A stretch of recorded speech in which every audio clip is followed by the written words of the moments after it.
Hey everyone, Andy here, and I have a treat. I have Steve on the line, and Steve is one of my favorite people to follow on Twitter, and one of my earliest follows on Twitter. And the reason is because he retired early. He's living the dream, but he didn't just retire early. He lives in a completely off the grid house out in the desert, living the dream, No problem. which is pretty cool. And I just remembered the other day, I actually made a joke about this on Twitter, kind of realizing this. But every time I see Steve talk about either being early retired or living off the grid, I'm reminded yet again that Steve basically answers to no one, and that is amazing. So how you doing, Steve?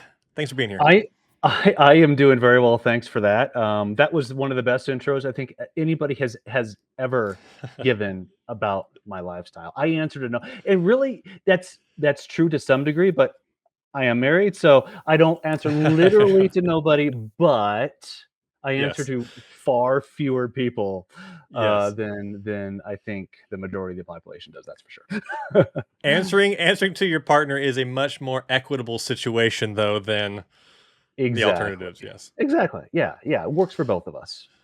So Steve, what age did you retire? I officially retired, when I was 35. It was December 23rd of 2016. The best Christmas gift I can ever give myself is living the rest of your life without having to work a full-time job again. That was just wonderful. What was the date? December 23rd of 2016. Okay, well, that was your Merry Christmas, but my happy birthday. That's my birthday. Well, Oh, not that date. Obviously, I'm older than just a few years old, but that's my actual birthday. So there you go. You're welcome. it's a good day. That was my It's a birthday good day. gift to you. Oh, well, thank you. I appreciate that, Andy. And I didn't even know you at the time, but you know what? I just get gifts from random strangers that become friends in the future. I like that. There's no complaints Yeah, there you there. go. Uh, and um, and and so that's what, 5 years now? Yeah, 5, well, going on yeah, December will be 6. So yeah, 5 and a half 6 years. right Okay. now. Very cool. And so, like, I mean, obviously, like the first question I'm sure anyone asks is like, why? Why did you want to retire early? Why'd you do this crazy thing? I didn't like working. It really did come down to that. Yeah. I don't like working a Amen. full-time job for somebody. These problems that I was solving, I worked in IT, which means you get paid well, but quite frankly, Mhm. it drains the life out of you a lot of times. And these problems that these people were like the companies were dealing with, I don't care. It was completely meaningless to me, and the job was primarily a means to an end, especially after the first, I don't know, 2 or 3 years of working, like, straight out of college. It's like, "Wow, this is what it's like to be a unquote professional? No, thanks." At that point, I had no idea, like, about early retirement or financial independence. I didn't have all the pieces in place, believe me, but I really started to want to question if this was really gonna be a long-term thing for me. Yeah. So, like, I obviously I'm an entrepreneur. I talk about it a lot on Twitter and stuff, and on YouTube. And so I'm not early retired yet, so I haven't quite checked that one off the bucket list yet. Working on it.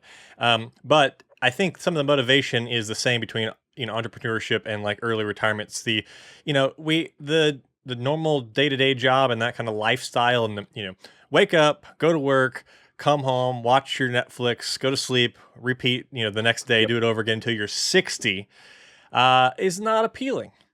It's like, Yeah. working towards someone else's dream when I could just be living my own dream. It's like, why would I do that?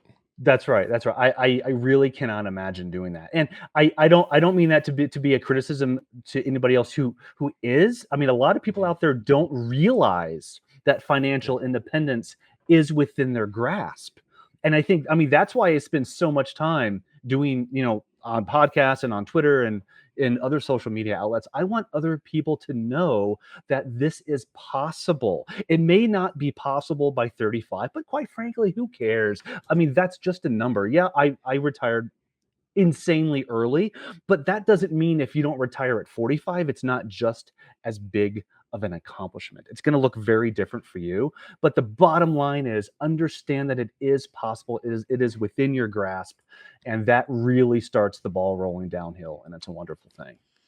So maybe you just kind of answered this, but this actually had a question kind of along those lines. And I'm just kind of curious, beyond what you just said, maybe what your thoughts are here, what you would say to people. So I've watched a few in the past, and even just before we jumped to this podcast, I've watched a few videos of like interviews of you and stuff, and you and Courtney about this lifestyle you do and stuff.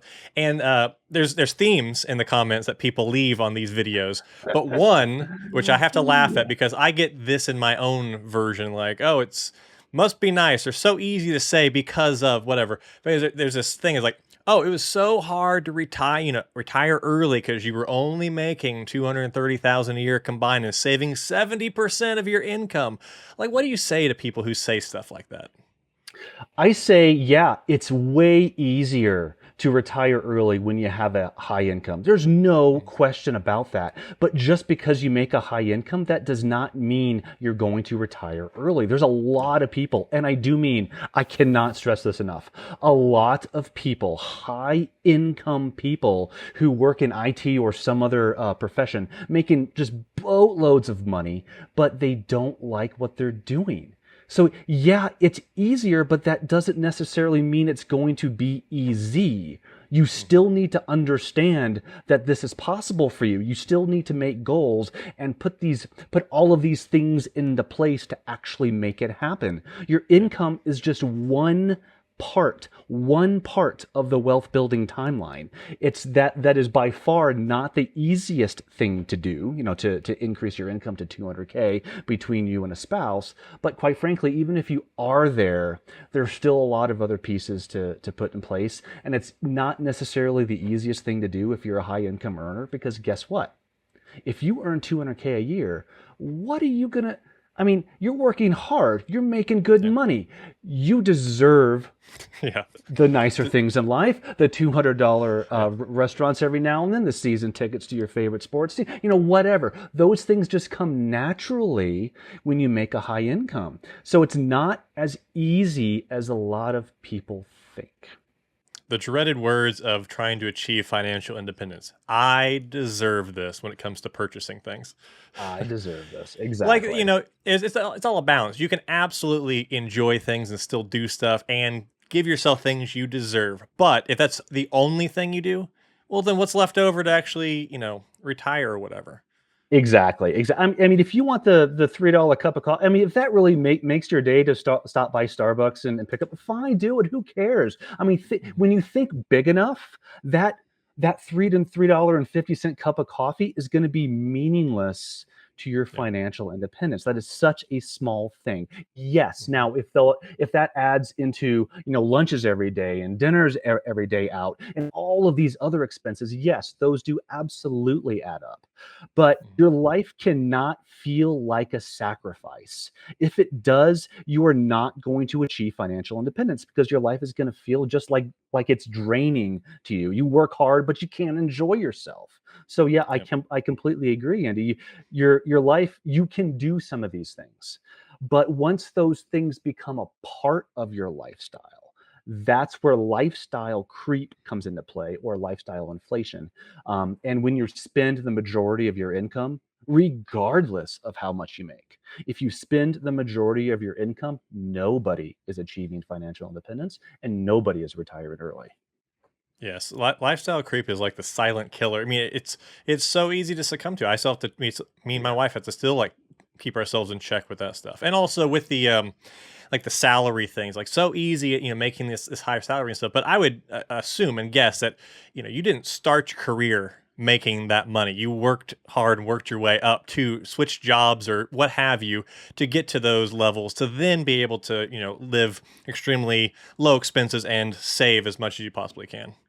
That's right. I started at $55,000, which was actually quite good back in 2005. So 55 grand a year in 2005, that's pretty good. So I had a pretty good start because I majored in information technology and I was a software Mhm. developer. So that's a fairly high earning career field.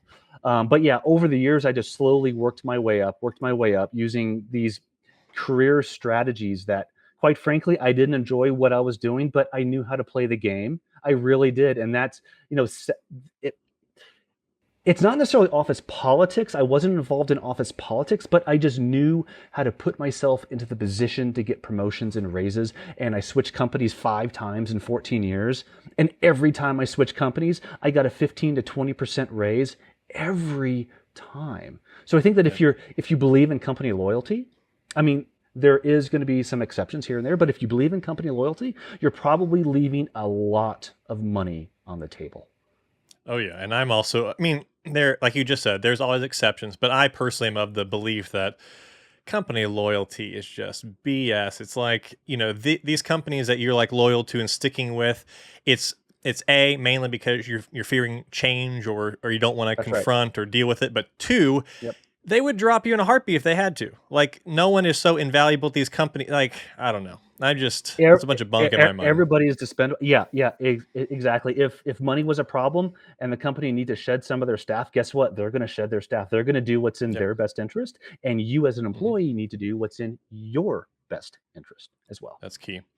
So another theme I saw in some of these videos of kind of talking about interviewing you and doing your life style and digging into that is I saw multiple people who said I loved watching this. This is so cool. As someone in my 60s, I regret this or that, or I wish I had done this or whatever. For me personally, like achieving financial independence and wanting to retire early and wanting to get these goals sooner, it's driven by a bit of a fear of like, I don't want to be a 65-year-old and look back and go, what if? I wish I had, or whatever. Was that like a factor in this for you? Absolutely. I mean, very few people on their deathbed wish they spent more time in an office in their previous life. Right.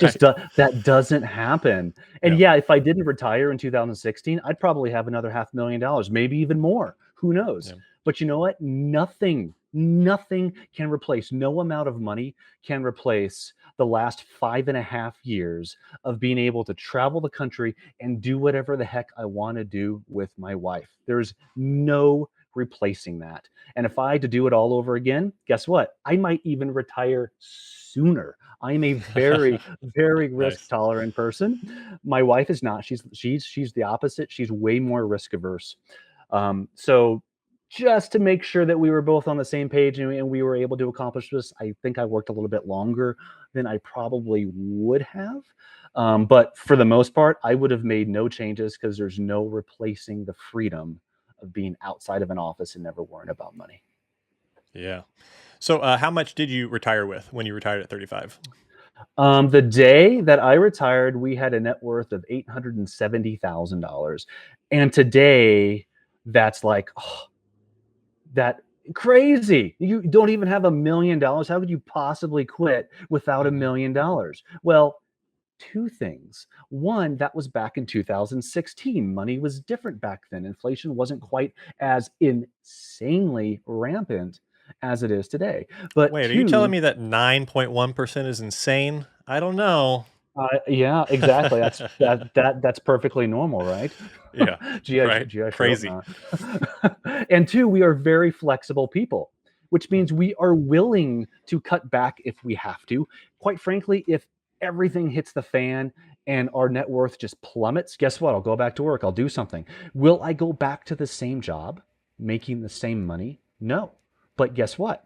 That's what I spent so many years trying to get away from. I don't want that same job again. Even if I am making significantly less, working at a coffee shop or a brewery or something, that is perfectly okay with me if I need a little extra cash to get us through some of these low points. I have not had to do that. We're not even close to having to do that, which I'm very thankful for. But being flexible people made it easier to quit before we even had $1 million because we knew that we were able and willing to do whatever we had to do to make this work. Yeah, that's an interesting point. It's like, people love to live with these like black and white views of this all or nothing perspective. It's like, if things really got bad, it's like, what's the worst case scenario for you? You just go get another job and you fill the bucket back up. I mean, it's like, it's not the end of the world. Exactly. Exactly. I mean, what is the worst case? That is the question that people should be asking themselves. What Mhm. is the worst case? And what are the chances of that worst Yeah. case happening? 1%, 5%, probably less than 5%. At least it is for me. So you have a question to ask yourself. Are you going to continue working a job that you don't like for the 5% chance that things might not work out? For me, the answer was hell no. For you, it might be yes. And if it is, that's fine. I'm not judging you in any way, shape, or form. But you have to ask yourself this question and be on the same page as your spouse with this question, because that's going to make this decision making process about how much risk you're willing to take way, way easier. Yeah, for sure. So you've already alluded to this a little bit too, but maybe adding a little bit more color and context would be helpful for people. But another inevitable question is, okay, so you're retired now, and my view of retired people is 65 or 70-year-olds who sit in front of the TV all day and do nothing. What the heck do you do all day, Steve? That is a very common question, and we live out in the middle of the desert, like you said in your intro, completely off grid. So, quite frankly, I spend a lot of my time giving back online, whether it's doing podcasts or social media or whatever. I spend a lot of time online. Thankfully, we have Starlink, which means working remotely is like it's a no-brainer. As long as Starlink is available in your area, it almost doesn't matter where you are, which completely changes the game. But I get up around, I don't know, 6 o'clock in the morning usually, chill for a little bit, pet the dogs, check email, that kind of thing. Go for a walk with the pups at about 7. Then we have a home gym, which is separate on our property. We have 7 acres out here. We bought a tough shed, converted it to a gym. So we work out for an hour and 15 minutes, hour and a half, my wife and I together, until about 9:30. We have breakfast and maybe go back online for a while until we have lunch. To a lot of people, that might seem incredibly boring, but you know what? I'm a very self-motivated person. I'm also very, very close to releasing a financial independence course. So I've been working on that. I spend a lot of time on podcasts. I spend a lot of time writing. I always find a way to keep myself busy. And that has been a huge, I guess, factor in going to bed every night and knowing that I was productive, and knowing that I was doing something that I could be proud of. Yeah, I guess there's like a flaw in the question itself because I have this idea too that maybe people who ask that just don't have hobbies or do things outside of their work or whatever. Because me, I don't work a traditional job, but I have no problem just filling my schedule full of stuff that I like to do. And if those Exactly. things didn't pay me, I would still do those things. So it's like it's very easy for me to imagine what retired life would be like. It's just like it is now, except I don't. The whole work thing is optional. That's right. I mean, if you don't have hobbies, quite frankly, early retirement is not for you. If your full-time job is the Yeah. only thing that you can see yourself doing, Hmm. I mean, even if you have $10 million in and you only spend 50 grand a year, don't retire. You're going to drive yourself crazy. You're going to Hmm. drive yourself crazy. I think I read a statistic.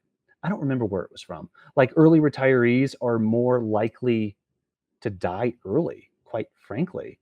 And I read this article, and it's like, well, the main factor, the main cause, I guess, is feeling unproductive. Like you don't have any reason to get up anymore. You have Yep. nothing to do. You have no hobbies. So if that's you, please don't retire early. Yeah. But Right. if it is, I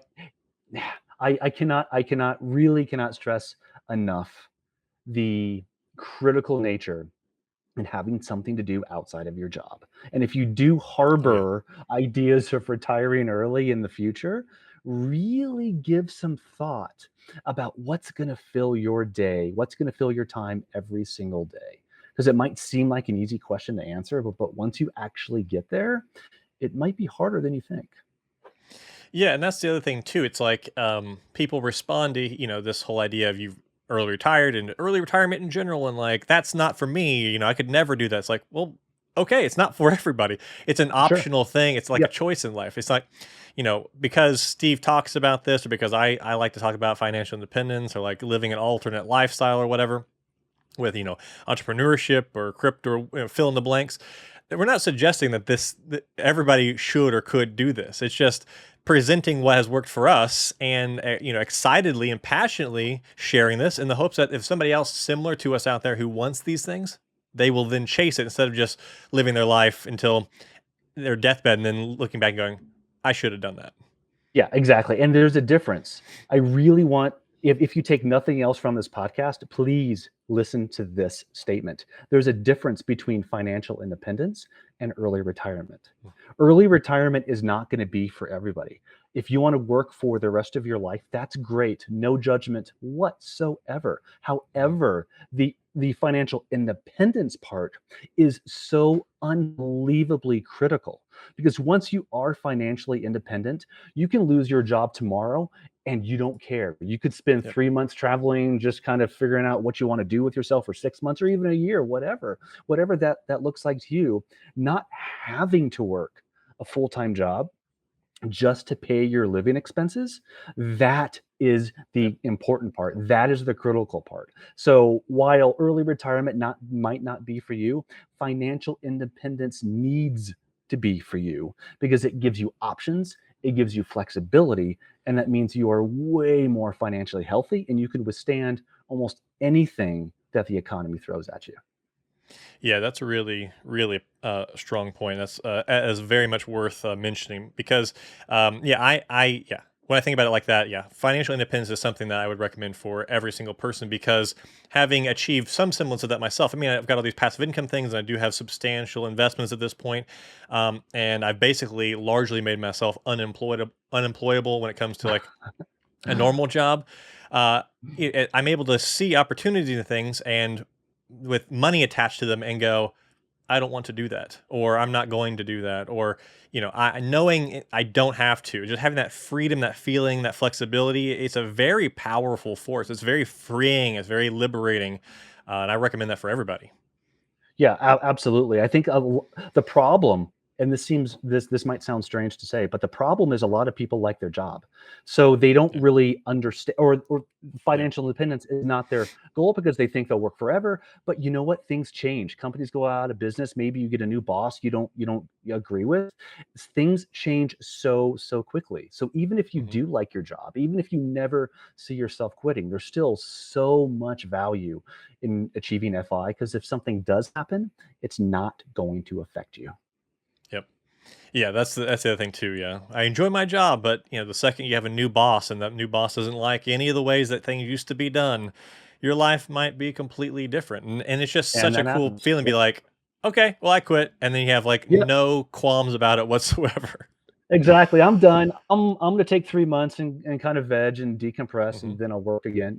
That just saying that off the cuff nonchalantly, I mean, that's such a great freedom to have. Really Oh is. yeah.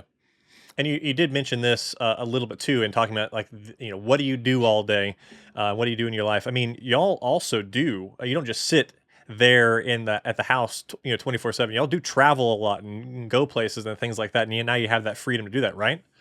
Yeah, absolutely. I mean, my in-laws live up in the Phoenix area, and we go up there midweek. In fact, we prefer to travel during the week and not on the weekends, because quite frankly, the weekends is when the majority of people travel and things are busier.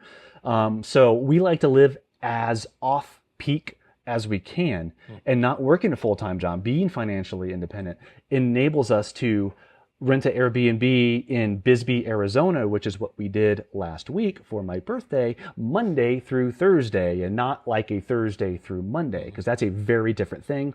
The prices for Airbnbs tend to be higher on the weekend, because that's when the majority of the people are traveling. So I mean, Mm-hmm. it's not only is it easier to live your life off peak, but quite frankly, it is way cheaper and way more enjoyable, because things aren't just so packed. Things aren't nearly as busy. It's those little things, this lifestyle for me and my wife, if we go to the store, we go in the middle of the day and the weekday and there's like no one there. We Yeah. travel during the week. We can just go out to eat on, off peak nights and stuff and avoid the weekends. It's just nice to have those little conveniences and stuff where you're not like jam packed with everybody else just competing to get inside somewhere. Yep. Yep. It's cheaper, it's easier, it's more enjoyable. I mean, as if going to the grocery store can be enjoyable. I mean, it's really not enjoyable when Yeah. it's busy. Yeah. It's No. tolerable when it's Yeah. not busy. Yeah. Depends on what their sample selection is for the day. Depends on how enjoyable it is. That's an excellent point. So, if you want to, and I mean, I know you do. There are certain things you do right now to earn money, but when you if you want to, or when you do those things, like what are you doing to earn money? What are the little miscellaneous jobs and things you do? I write sometimes. I write a few articles for CNBC. I write for another outlet, and I get paid 150 bucks a pop, 200 bucks a pop, sometimes depending on the deal, depending on the outlet. Sometimes I'll do IT consulting. I work with a couple of people as a consultant, as like tech support, basically, because that's what I did for a career. So I mean, you might hear that and say, well, he's not really retired because he's still making money. All told, I don't know, maybe $1,000 a month. This is not something that I'm getting rich on. It's just something that keeps me busy and something that continues to pull in money. Because even though I am financially independent and retired early, I still like the cash flow because I never know what's going to happen in the future, especially with inflation. So keeping a little money coming in, even if we don't really need it, it's great because I feel productive. And so, quite frankly, it's a little extra beer money. My wife and I like happy hours every single night. So we'll pull something out and we'll make it, we'll mix it, we'll drink it. And those things, I mean, generating a little bit of income every month, even if you are retired early, it just makes those things a little bit easier to do. Yeah, slows your burn rate and all that good stuff. But also, it's like Exactly. it's just semantics. People are just being a bit pedantic about the whole thing. If they're like, "Well, you're not actually retired if you do something for money," it's like, well, if I'm going to be retired and there's things I don't mind doing or do enjoy doing or a hobby and it happens to make money, it's like, who cares about that? Like, honestly, It's the retirement police who say, "Oh, you're not retired because you do yeah. this and do that." I had a feature on CNBC last week, and a couple people came over to my Twitter account and they commented, "Oh, Steve, you're not really retired. You have 112,000 followers. That's a job." Or whatever. I mean, if people want to Yeah. believe that, I mean, it's a complete waste of time for me to care about their opinions, quite frankly, because It is. Yep. I mean, haters are going to hate, and that's just Yep. the bottom line. Yep. But yeah, there are a lot of people out there like that, and really being able to withstand the hate and the criticism of achieving financial independence, and especially early retirement, not just but with your friends and with your family. If you go through this process, you might actually lose friends because you're not doing the same things. You're not going to work. You're not going out to the bars and spending money like they are.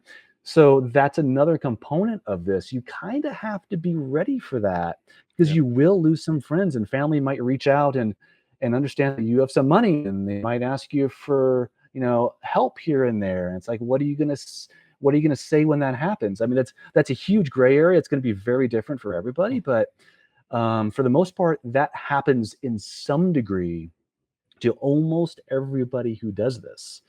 And that's something that you probably won't think about, but you really need to understand what you're going to say and how much you're going to help. Yeah. Well, I mean, and I guess there's just with major lifestyle changes, there's that same stuff comes with it, no matter kind of what you do. If you're doing the opposite and you're entrepreneur and you're trying to build this huge empire up or something, you're making all Yep. this money and cash flow, and you're hanging out with different people and stuff. Well, then maybe your existing friend group who is happy in their 9 to 5 jobs and just want to drink a beer after work, and that's the end of the ambition.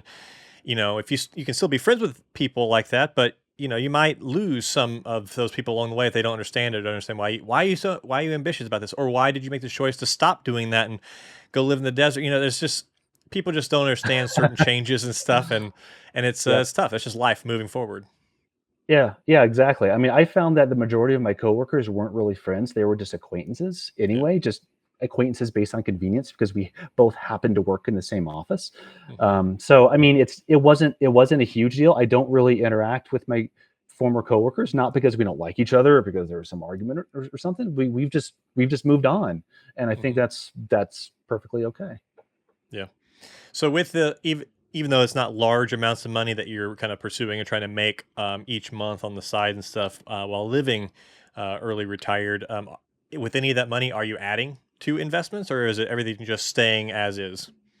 We're not adding to investments, no. But like I said before, we retired with $870,000, and right now we have like 1.1, and we were up to 1.3 earlier. Mhm, So our investments are growing just naturally because of the ebbs and flows of the stock market. mhm, Um, but any money that we're making, like the $1,000 a month on average, that just goes straight into living expenses. mhm. Because we spend a little bit more than 1,000 a month, that would be living extremely frugally. And quite frankly, that's not why we retired. That's not why we did it. Need to spend a little bit of money here. So the cash flow just goes into expenses. We let our stocks just continue to go up or down, as the case may be this year. Mhm. As you know, just as markets tend to ebb and flow, that's just what happens. So no, we're not adding, but we're simply letting them roll and let them do what they do best. Yeah, that's my favorite thing about this idea, in retirement in general. If you do it well and you do it right, and you're able to actually have that kind of long-term vision, it's Yeah. supposed to continue to grow over time as you even pull from it. Like that's the thing I think most people don't understand about this. They assume you retired with $870,000 like in a bank account, and every month you're pulling from it, and it's slowly Mhm. dwindling, and this one day you're going to run out and like, oops, I should have retired with more. But in fact, because I'm assuming you're doing maybe a 3 or 4% rule or something, and maybe you can talk to that, you actually leave headway for it to continue to grow as you pull money from it. Yeah, that's right. And we found that things are going to be very different from year to year. So right after we first retired, we were living at like 3%. We used the Trinity 4% study, the guideline. I don't like to call it a rule. I Hmm. like to call it a guideline, as like to give us a ballpark for kind of how much we would need. But every single year, we effectively redid that calculation just to make sure that we were on the same page. And this was all kind of new to us. So we really wanted to be a little bit more risk averse and spend less than we think we probably could. So for the first few years, we lived on about 3%. Last year, the year before that, and maybe this year even, we're probably spending 5 or 6% because I mean, not only has the market been doing incredibly well up until this year, Hmm. um, we understand a little bit more how money affects our lifestyle and our happiness. So we are okay spending more because we know how to cut back if we have to. And part of that is because of the lifestyle that we've set up. Since we are off grid here, we have no power bill, we have no water bill, we have a septic system on site, so no sewer bill. We do have a propane tank that the truck comes and fills up like once every 2 years, literally once every 2 years. It's that big. It's a huge tank. But our monthly expenses, aside from like health insurance, is and internet is very, very low. So that component, living a sustainable life out in the middle of, quite frankly, nowhere, gives us the flexibility to spend a little bit more when we need to, but also the comfort that if we do have to cut back, and we have a little bit this year, we can certainly do that because the majority of our expenses are discretionary. We don't have to be spending that money. We don't have to be buying the top shelf booze. We don't have to be driving as much as we probably are. So understanding that we can cut back gives us a lot of comfort in our lifestyle, and I guess confidence that we can continue spending the way we are, at least for the foreseeable future. Yeah, and I want to talk some more about this off the grid stuff here in a second, but I have one more question about the Sure. the investments aspect before we jump into that. Yep. So Totally. I'm sure a lot of people are curious. Like, so the idea is you have all this money invested and you cash some out, and then you live off of that. So like, how Mhm. do y'all do that? Like, is it you actually do it every month? You do it when the markets are up? Talk me through how you actually process that whole thing. We don't we don't necessarily take money out every month. We take money out when we need to. And if stocks are high, we might take a little bit out for that, just because they're high, so we're not selling at a loss. But there is tax loss harvesting that you could look into, like especially for this year, if you want to get into the nuts and bolts in that. We don't really worry too much about what the market's doing at the time. If we need money, we just take money out. So there's a couple of different aspects in play here. When you invest while you work in a full-time job, you have the 401k, you have the Roth IRA. So those are long-term retirement investments that you can't touch without a penalty. There are exceptions to that rule, and there are ways to get around it, especially with the Roth conversion ladder. You can Google that if you don't, if you're not familiar with that term. That's how you get money out of your long-term investments without paying a fee, effectively. But so that's long-term. We don't really have to worry about that now. That's just sitting. Then we have our brokerage account, which we opened up when we were working full-time jobs. And when we were saving 70%, like you alluded to before, of our income, that's primarily what we were building up our brokerage account, because we knew as early retirees, we're not going to touch the 401k. We're not going to touch the Roth IRA. We're going to touch the investments that we can actually get at, pay the capital gains if they go up. It all goes into your taxable income. But that is what we sell from when we need to. And like I said before, we don't care what the market's doing. We don't care about timing. We need money. We withdraw money. But I found that it's way easier to earn money in retirement than you might think. I've gotten way more job offers after I quit my job than I did back when I was working my job. Quite frankly, it's amazing how this works. I don't take them because I don't want a job, but there's always going to be a way. The market, the economy favors those with marketable skills. If you have a skill that somebody wants, guess what? If you need to make money so you don't have to extract so much, withdraw so much from your investments, quite frankly, you're probably going to be able to do that. It's nice not having to do that. But having the option there, it's such a wonderful thing. And also combined with the investments and drawing on that and stuff, do you also keep? I think you've said this before that you do, but you do keep a sizable emergency fund. Yeah, we keep a way larger emergency fund than a lot of people. I always recommend at least 3 months, but if you can get to 6 months of living expenses in a separate like savings account, for example, I think that's ideal. But we keep, right after we retired, we had 3 years of emergency funds saved up. Wow. Just to be extra careful, just to make sure this was going to work. We have about a year now. If we cut back a little bit, we have about a year, which is just the right amount for us. And we do live on that sometimes, so we don't have to pull, especially this year. And that's one of the reasons why we do have such a sizable emergency fund, because we kind of saw the writing on the walls a couple of years ago. We didn't know when a recession was going to happen. We didn't know when the market was going to go down. But quite frankly, we knew it was probably going to happen within the next couple of years. So if we can set some money aside so we're not selling at a loss, I think that's going to make it easier for us to continue our lifestyle as is without cutting back so much. So that's what we are relying on, at least to some degree right now. Yeah, that's smart.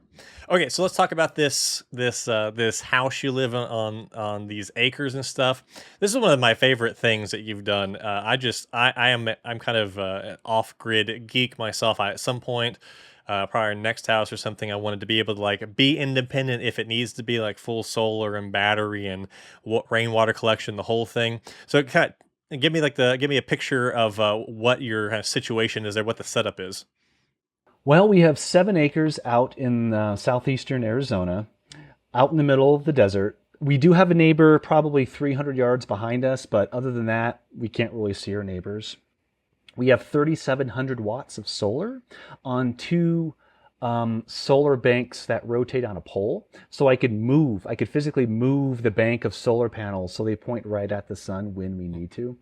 But luckily, living out here in Arizona, we get so much sun that 90% of the time I don't have to touch them. They just do what they do best. Inside the house, we have 4 lithium ion batteries that run the entire house. So once the sun goes down and we're no longer bringing in charge, it doesn't matter. We just run off of our batteries, and then the solar will top off our batteries when the sun comes back up the next day. We have a well on site, but that's actually an improvement. So when we first moved here, we had no well.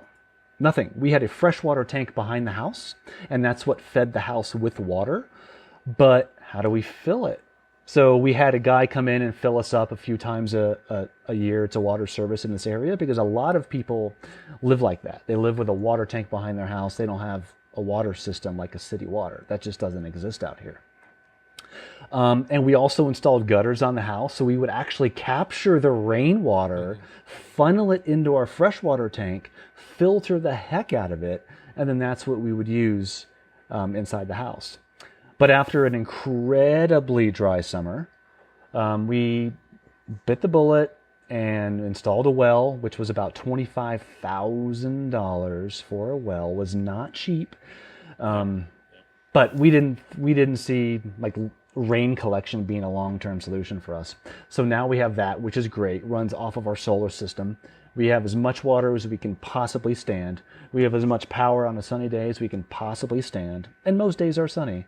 And then we have the septic system for our waste. And I mean, we generate as much as we can here on site, and it's such a freeing lifestyle because, you know, there are power poles around here, but power is expensive because we're out in the middle of nowhere. And quite frankly, it goes down a lot. There's a lot of brownouts, a lot of blackouts, and we never have to worry about that. Yeah. When you had the well, did you have one of those people who like walk around with the little forks or whatever and find the, what did they call? Yeah. They're called well witchers. They're called well witchers. That's right. Yeah. And I mentioned that back when we were going through this process of getting a well, I mentioned that to one of the well witchers. I don't think he appreciated that term. So it's like, okay, mental note. They don't like to be called well witchers, okay. but that's what it's called. We happen to live in an area with a very, very good aquifer. Complete dumb luck. We had no idea it was that way before we bought the house, but we can drill anywhere in like 10-mile radius and you're going to hit water. So that really wasn't a big deal. But there are areas around here where you're digging 800, 900 foot wells to get to water. Luckily, that's not where we are, but that's where you need somebody like that to determine where the rivers and streams are underneath the surface to, you know, come up with the best place to drill a well. But luckily, we didn't have to do that. So if you have like a couple cloudy days or something, and you need to rely on the batteries a little bit more, do you have more than a day's worth of battery runtime with normal usage, or like what's your runway look like? Well, it depends on how much clouds or how many clouds. If it's just, you know, cumulus clouds here and there, no problem. If they're really thick like rain clouds, then we're getting no solar. And we probably have, if we conserve, we probably have a day and a half or so. But we do have a generator behind the house now, which could run the entire house and charge our batteries at the same time. It's a 7,500 watt generator with a 9,300 watt start. So that is a beefy generator. So if that does happen, well, like the 2 times a year where we might have to worry about that, we just flip on the generator, we charge up the batteries, we run the house, and it's no problem. Do you also power that with the on-site propane? No, that's a gas generator. I have read that gas generators are a little bit stronger than propane generators, so we just fill it with gas. We have a little gas can, and we just keep it full. So yeah, even the dual fuel ones, they have a lower rating for when you run them on propane or whatever. Yep. Well, that's cool. So, so if you don't mind, talk me through like you retired early, you sold your previous house, you bought this place out in the desert. And you built this house yourself? It was already built. It was on site. Okay. And then, but you installed all the off-grid stuff. That's right. It had like 300 watts of solar when we bought it. That's it. One panel. And this dude, the previous guy, he was the one who did build it. He had like 4 car batteries powering the entire house. Wow. So I don't know what he was thinking. Maybe he wasn't going to be here full time or something. I don't know. It had the bones. It had the infrastructure in place, and that's really what we were looking for. But then right after we moved in, we got to work immediately, got that solar system installed so we can actually live here and have a refrigerator and computers and TVs and things like that. So we just live like a normal person in a normal life, just with solar instead of an electrical company. So yeah, it was a lot of work. It was a lot of expense, probably $22,000 for our solar. So if you were to be connected to a grid, you would have a lot of months to pay to even come close to 22 grand, right? But it's not, for us, it's not just about the money. It's the ability to generate our own power and be off Mhm. grid and not worry about brownouts and blackouts. Being as self-contained as possible, that was a very attractive proposition for us for this particular place.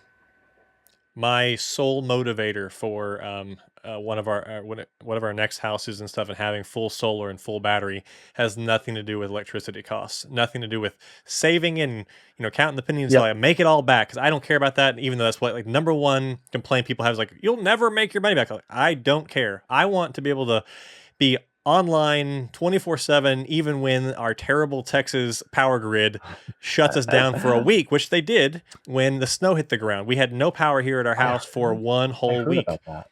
and it was 38 degrees in our house. And I'm like, never again. We bought a generator here at the house Wow. just so that wouldn't happen Oh, again. did you? Yeah, but I went the next house fully like on its own, independent if need be. Very Yeah, attractive. exactly. And there are grid tie systems where you use solar and you're Hmm. connected to the grid, so you don't have to necessarily choose one or the other. You can like do a hybrid and maybe even sell back to the power company. Hmm. So there are some options there that you can look at, but yeah, not being reliant, not having to rely on some external company, it's so freeing. It's so awesome. It really is. So with your setup, have you? I mean, this would be a pretty big expense because they're not cheap vehicles. But have you considered getting either an electric car or one of the cool new like a Rivian or the Ford Lightning electric truck and stuff, and just never have to go to the gas station? Yeah, we have considered that. Actually, this year we bought a new car. Um, we opted for a hybrid because Mm, electric vehicles for us aren't really aren't really there yet. I mean, I want to see range.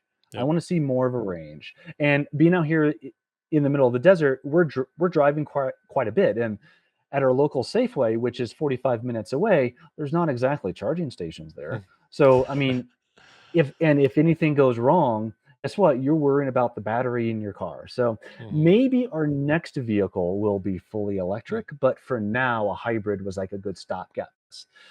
So we're spending $40 at the pump, and we fill up maybe once a month, maybe twice a month. So our fuel costs have gone down dramatically. Haven't gone down to zero yet, but it works for us.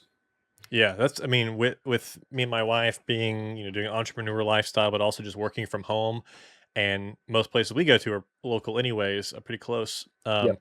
We just with not having to drive to work every single day of the week back and forth, it's like you spend like a fraction on fuel that you did previously. It's pretty amazing.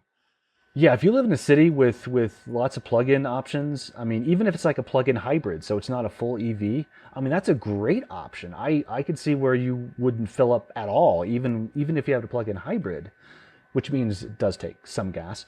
If you make short enough trips and you always plug in when you're home, you never go to the gas station and you don't have to worry about fuel prices. Hmm. That's nice. So let's switch gears. Since we're talking about cars, now we're gonna switch gears.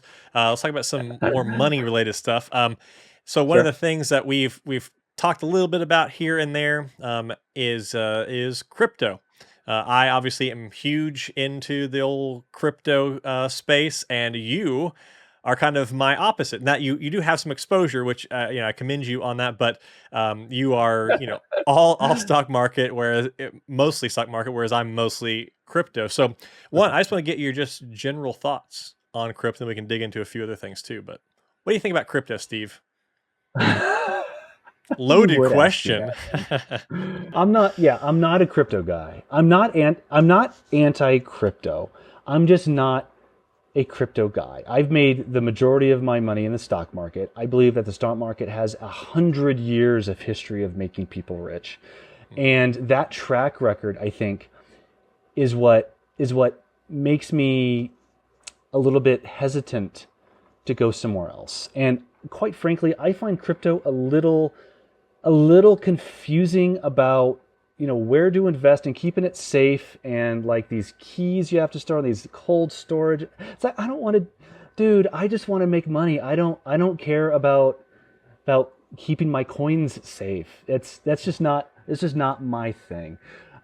If it I again I have no problem with crypto. I have about $10,000. Well, I did. I did have about $10,000. Now I don't. Now I have about half that. Yes, I was the guy who bought toward the top, but I mean, it was like a experiment, and I said I'm going to keep this for 10 years. I don't care what happens. So, Hmm. quite frankly, it was money I was willing to lose. And sure enough, it's down about half, but who knows? In 10 years, it might be up. But I really don't think, Bitcoin enjoyed this huge meteoric, like superhuman rise. And like I've said on Twitter, I don't, and I could be wrong. I'm not a soothsayer here, but I really don't think that's going to happen. The cat is out of the bag now with Bitcoin. There's a lot of people buying Bitcoin.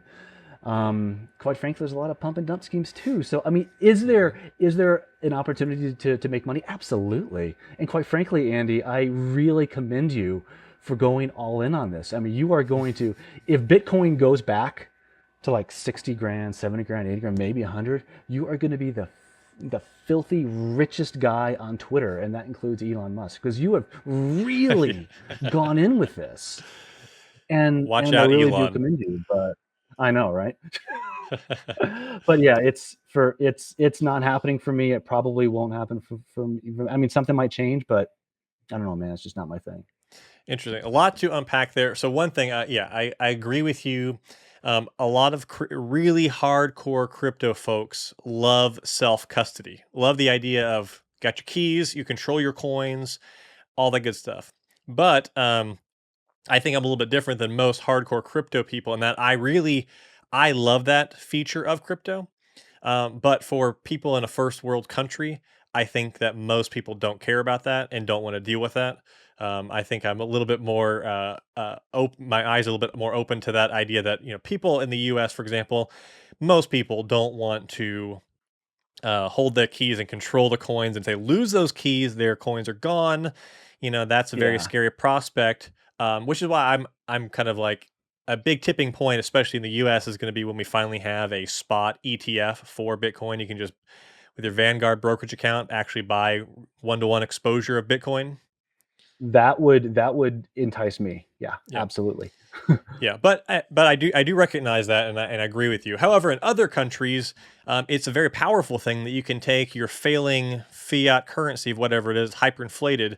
You can convert it to Sure. Bitcoin, even though Bitcoin goes down. It might not go down by thousands of percent like fiat does. It's in some of these hyperinflated countries, and then the best part Sure. is you can remember your seed phrase, your keys in your head, and you can walk across the border with taking nothing else with you and still take your wealth with you, which I think is a very powerful idea.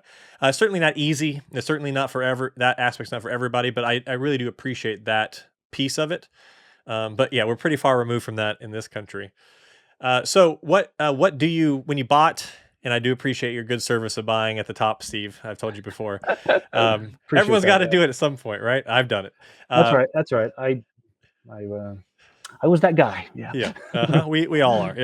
I really do believe that if you truly do have a 10-year horizon, you're going to be very happy with that decision. You might think Bitcoin's better days are behind it, but I don't. I think you're going to be very surprised and happy with that decision. So tell me, what did you buy when you bought? What crypto do you have?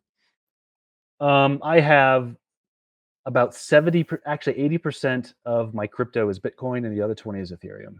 Nice. So very common major coins. I don't do the like, I don't do the smaller coins. I'm not that risky, quite frankly. And it is risky. I mean, I do believe there's a lot of smaller coins that you can still call it investing, but once you start getting into the nitty gritty of it, I am even honest enough to say it's more like gambling, and some of it is straight up degenerative gambling, 100%.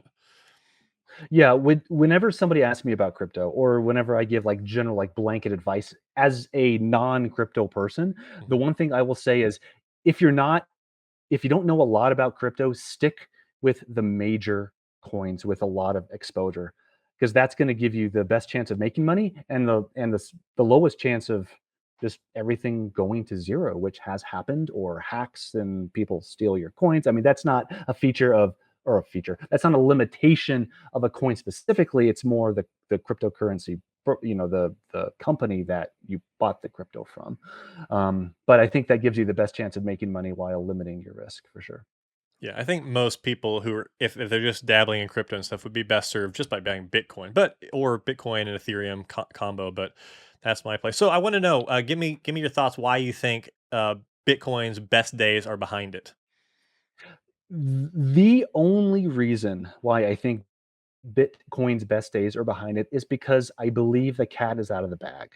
When it was, rising as it was still kind of a new thing. I don't want to say the word novelty necessarily because that doesn't give it as much credit, I don't think, as it probably deserves. But that's when a lot of people were really getting into it. They wanted to see where this thing was going. There's a lot of talk about it on social media. It was just this kind of like rallying cry, right? But now everybody has heard about Bitcoin. They may not be investors, but everybody knows about it.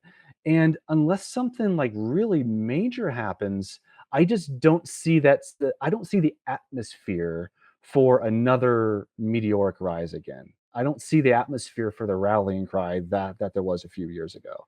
Hmm. I could be wrong, of course, but I don't know. And I really do hope it goes up. I don't want anybody out there to lose their shirts. I want to make money on it just like everybody else does. So when I hit on it on Twitter and social media, it's not because I want it to go down. I want it to go up just like everybody else. But I really I I hope I'm wrong, but I don't anticipate the same level of rise as before. I just don't. Yep. Yeah, I can definitely I can see that, and I appreciate that point of view and stuff. I would say that in my own anecdotal experience, I have still met lots of people who I say things like, Bitcoin, like that's that crypto thing, or what is that? How does that work? And it's still fairly unknown. But yeah, I would submit that a lot of a pretty fair chunk of people on the planet have probably heard it about at this point. But the numbers are very interesting. At the peak of this cycle, I believe the estimated number of actual crypto users was about 300-ish million people. And so 8 billion people on the Yep. planet, still a lot of upside there. But yeah, you're right. It has to have there has to be some momentum and things. I think that stuff will come. But yeah, there's still a lot of things in this world, especially things that are smaller in the big scheme of things, market caps that are still retail investor driven. And a lot of that is still hype driven and Yep. cycle driven and all this stuff. And so I recognize a lot of that stuff. So yeah, in my opinion, while I feel much more strongly about it than you do, for example, and I have lots of what I believe are good reasons why I think it's going to go up, I still am aware that it's a grand experiment. It's 13 years old, which on one hand is a while, but on Mhm. the other hand, compared to the S&P 500 or whatever, not that old. So it's a very interesting place for me, and I'm making a big bet here, and I hope it all works out. But I recognize it could not. Yeah, I mean, yeah, it and the stock market or individual stocks, it's kind of the same thing. It probably work out, Mhm. but it might not. And I think that crypto is fine if you want to make that a part of your portfolio as for diversification. There's absolutely nothing wrong with that.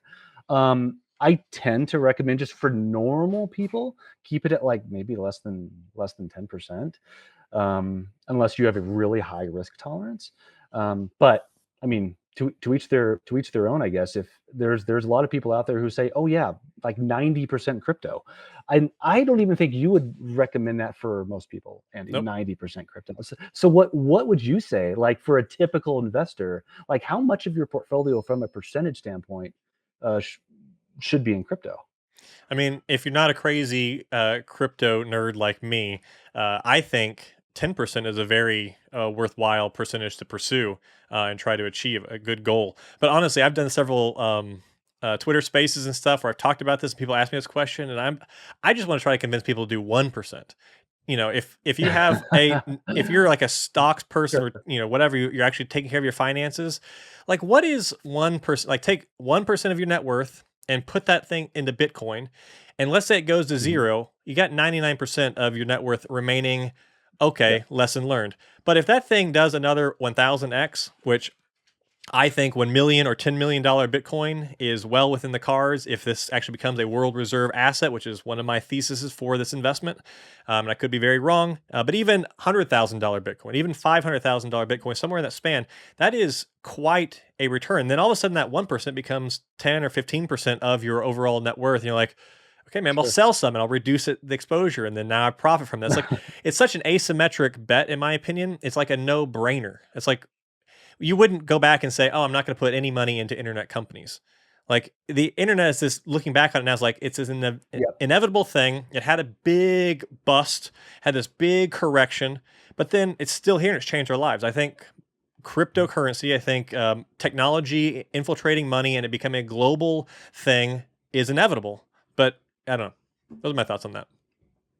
Well, I can appreciate that, and that's one of the reasons why I like following you, Andy, because I'm not a crypto guy. You are, but you also are just you're very reasonable and down to earth about crypto. I Try to be. I think a lot of the reason why I kind of hit on crypto on Twitter is because there's a lot of people who are just quite frankly, what's the word I want to say? Crazy, What's the word? lunatics, Yeah. insane. Yes, I agree. Exactly. Exactly. It's like all crypto or nothing, have fun staying poor if you don't own Bitcoin, those kinds of things. And quite frankly, I probably wouldn't hit on Bitcoin nearly as much if those people didn't exist. If everybody was like you, we'd all be going forward just hoping that everything goes up. Yeah. But quite frankly, that's not the case, unfortunately. I mean, to a lot of people, I'm pretty insufferable with my constant on and on about crypto stuff. But some people, I mean, that's Insufferable. like it's crazy just how insufferable crypto like enthusiasts can be. It's like if I don't know. That's one of the reasons why. So on Twitter, there's lots of people who say nasty things, and I just block them, and then and then someone will say, oh, you blocked that Yep. person. You don't want to see the other side of the argument. It's like no, I follow people like Steve. I follow lots of people who don't align with my views 100%, who are the other side of the aisle, as far as other thoughts on it, not closed completely off to it, but they're also have a healthy skepticism. Like I like following and having those people in my life and hearing their thoughts and stuff. But it's all about being like reasonable and cordial about the whole thing instead of just being one nasty of the two polar opposites. Exactly, exactly. And one feeds off the other. I Yeah. mean, I'm guilty of that from the other Oh side yeah. as well. So Mhm. I will own up to that. But yeah, I mean, it just kind of feeds on itself. And maybe as we continue going forward through the crypto space and it becomes more normalized, maybe that'll die down. Hopefully it will, but I don't know. We'll see. Yep. I got two last questions for you, then we can wrap this thing up. Okay. So what would you say, as someone who has retired early and there's this big goal in your life, this kind of dream, someone who's achieved that, amongst other things, like what would you say is like the number one thing that holds people back from doing those big things, from achieving their dreams or achieving those big goals in their life? I think the first one is not having a dream and not Mm, having a goal. And I mean, that sounds strange to say, but before financial independence, I mean, I really gave this a lot of thought, and I know what I didn't like. I didn't like working. I didn't like the proposition of working a full-time job for the rest of my life. I know what I didn't like, but I didn't understand what I wanted to do. I didn't understand where I wanted to be in 10 years and 15 years or 20 years. So I didn't have a goal. I didn't have a dream. And I think I was not the only person. I'm far from the only person. It's going to be a lot easier to save. It's going to be a lot easier to invest if there is a reason why you're saving mhm. and investing. So if there's one bit of advice on this particular topic that I would give people is understand, give it some thought. Like no music, no TV, no background noise, just sit and figure out where you want to be. And if you're married, please include your Mhm. spouse because he or she is going to make it way easier if you're on the same page, so you're both attacking the same problem from the same angle. That's going to make it way easier. So before we reached FI, my wife and I would take a walk after dinner with our dogs around the neighborhood every single night. We would talk about our future, what we wanted our future to be. And at that point, it had a lot of travel. And by doing that, you really get on the same page about where you want to be, and that stays at the forefront of your mind. Like every single decision you make is in support of this goal, is in support of the dream that you share with your spouse. So if you don't have a dream, if you don't know where you want to be, that is absolutely no question about it. The very first step. Understand what it is, then get on the same page if you have a spouse, and that's going to set you up to actually get there. That's great. Love that. So one kind of similarly related question: what's still that you haven't achieved yet? What's still on the bucket list? You know, I've given that question a lot of thought too, and man, it's hard. That is a hard question because I'm 41. I retired at 35. I haven't worked a job for the last 6 years. I mean, what can I possibly still want? And it's like, okay, well, let's think about this. Is it more freedom? Well, no, not really. Is it maybe a bigger house? Not really a bigger house either. I think that if I really had to come down to it, I would say I want to be, the goal for me is to reach 10 million people, whether it's on social media or a podcast or wherever. I want to reach 10 million people, and I want to get them to realize, to get them to understand that financial independence is possible. And quite frankly, they're probably closer to achieving FI than they think. People earn a lot of money out there, but the real question here is what they're doing with the money after they earn it. So my main goal at this point isn't just the stuff we have or the freedom we have. We already have that. It's becoming a positive influence for people to go down a similar path as me, not the same one, of course, but understanding what freedom means to them, understanding what enough means to them, realizing what their dream is, and really going for it. Because I came from this position where I didn't have a dream, I didn't have a goal, like I just talked about. I didn't really understand what financial independence was or that it was possible. But there's a lot of high income people out there, Andy. There really is. And if they just put that money to good use based on what their goals and dreams are, I think there's a lot of people who can achieve financial independence within the next 5 years and 10 years who have no idea what the concept is. So that right now, that is my main goal. I want to reach those people, and I want to get those people on the right track. Love it. And well on your way, because you now have over 100,000 followers on Twitter. So you're doing something right to get the word out, which I love to see. Well, Steve. Yep, I appreciate that. Well, Steve, this was fun. I love talking about all this stuff. Glad to connect with you as always. So thank you so much for doing this and taking the time to chat with me. You are very welcome. I always enjoy chatting with you, Andy, even though you are a crypto guy, but still. I love it. And if anybody likes what Steve has to say, I'm going to put all the links to find all of his social media and stuff down in the description of this. And if you like what he has to say, well, I've actually talked to Steve before. And if you watch this video right here, you can see where Steve and other self-made millionaires say you should invest $1,000 if you're looking to do that. Otherwise, thank you very much for watching. And thank you, Steve, for being here.